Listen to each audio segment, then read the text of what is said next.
लीजिए, एक और झटका हाजिर है। एटीएम से पैसे निकालोगे, सरकार कट मारेगी।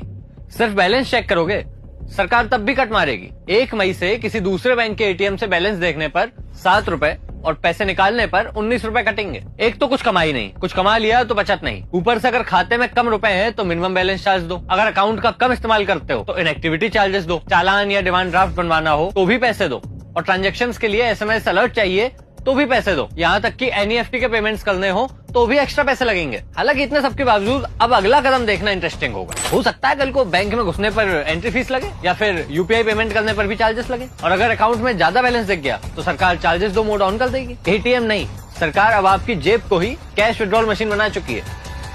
अच्छे दिन। लीजिए, एक और झटका हाजिर है। एटीएम से पैसे निकालोगे, सरकार कट मारेगी।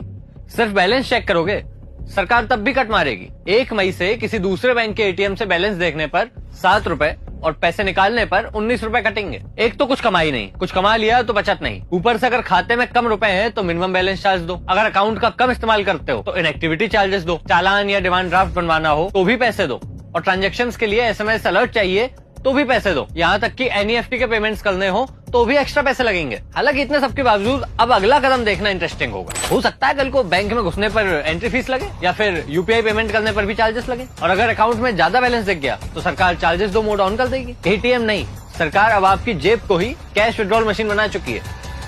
अच्छे दिन।